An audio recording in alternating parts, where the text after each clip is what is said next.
Bonjour et bienvenue sur cette vidéo où je vais vous présenter la méthodologie la plus efficace pour présenter un sujet à l'oral d'examen. Alors, avant de commencer, il y a trois types de sujets. Le sujet connu et préparé, c'est le cas du grand oral du baccalauréat. Le sujet non connu mais préparé, vous êtes étudiant en droit, vous avez étudié pendant tout votre cycle universitaire le code civil, le code pénal, le code administratif, et vous savez que vous allez avoir des questions sur ces thèmes-là, mais vous ne savez pas lesquels. Et dernièrement, le sujet non connu et non préparé, c'est le cas des sujets de culture générale que vous pouvez avoir lors d'un concours administratif, par exemple. Alors, il faut savoir que la méthodologie est la même pour ces trois types de sujets. C'est exactement la même manière de les aborder et je vous propose justement de vous expliquer en quelques mots comment faire de votre présentation orale une réussite. Alors, on va commencer par un petit conseil. Je vais commencer par un petit conseil. La prise de notes, vous avez le droit à un support sur lequel vous allez non pas faire de phrases, mais simplement des mots-clés que vous allez écrire en plus en majuscules pour éviter que lorsque vous êtes en train de parler, vous n'arrivez plus à vous lire, vous hésitez et ça va vous compliquer la vie. Donc les mots-clés doivent faire appel à une notion et là vous dites oui, c'est ça que je dois dire, je lis le mot et ensuite je brode entre guillemets tout autour de ce mot. Alors, la première chose à respecter, c'est un plan. Dans un entretien oral, il y a une introduction, un développement en deux parties et une conclusion avec une ouverture. Alors, sur l'introduction, elle doit respecter bien sûr des règles, à savoir je pars de très large, c'est la méthode de l'entonnoir. Ensuite, je focalise un peu plus sur le sujet et j'aboutis sur ma problématique, quel est l'intérêt de ce sujet. Et à chaque sujet, il n'y a pas qu'une seule problématique, il peut y en avoir plusieurs. Et je vous donnerai des exemples juste après. Une fois que j'ai donc déterminé ma problématique, je vais annoncer mon plan dans une première partie. Je vous propose de vous présenter ceci et cela. Et dans une deuxième partie, j'aborderai tel thème et tel thème. En sachant que l'opinion que vous avez, vous ne la mettez jamais en première partie, mais en deuxième partie, celle que vous allez défendre. D'accord ? Êtes-vous pour ou contre la peine de mort ? Moi, je suis contre la peine de mort. Je vais, dans un premier temps, expliquer quels sont les avantages ou les intérêts. Et en deuxième temps, je vais donner donc ma position. C'est pas efficace et je vais argumenter.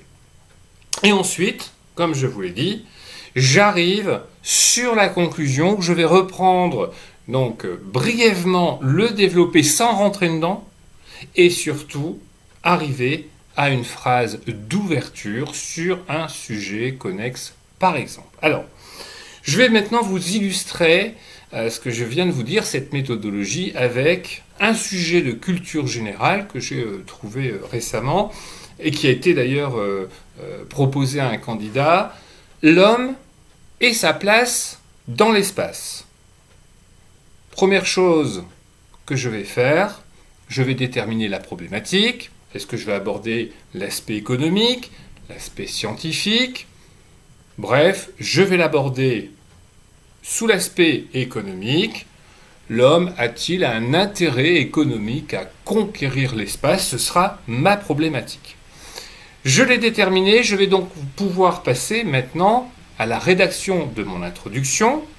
Et ça ne va pas être compliqué. Premier mot-clé, je vais parler de l'Antiquité avec Aristote.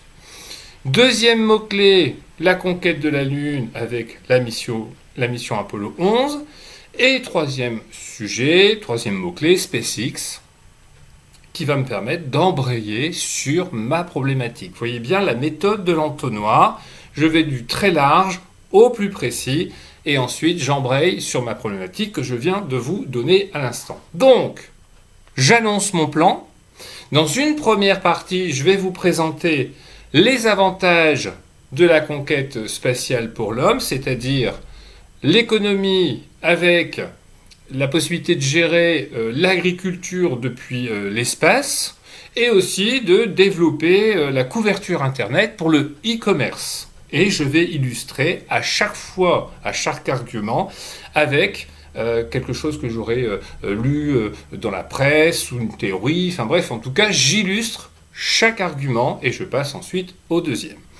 Ensuite, je passe à la deuxième partie de mon entretien. Oui, l'homme a sa place dans l'espace. Oui, mais. Et là, je vais dire, physiquement, c'est compliqué. 6 mois dans l'espace, c'est pratiquement 15 jours de rééducation. Et deuxièmement, il n'y a pas que des satellites pour observer l'agriculture. Il pourrait aussi y avoir des satellites militaires d'espionnage qui pourraient finir par une guerre. Donc, je termine ma deuxième partie. Comme je vous l'ai dit, il faut absolument aborder la conclusion. La conclusion, je reviens sur ce que j'ai développé, mais je n'entre plus dans le détail. Et il me faut une phrase d'ouverture, une question d'ouverture. Moi, ma question d'ouverture, c'est « Ne pourrait-on pas remplacer les hommes par les robots ?» Et voilà, j'ai présenté mon sujet à l'oral de manière efficace. Je ne reviens pas sur les techniques de communication que j'ai présentées dans une vidéo précédente, mais en tout cas, j'ai su transmettre le message que je voulais transmettre à mon jury, et je vais pouvoir maintenant entrer dans une phase de discussion, répondre aux questions par exemple.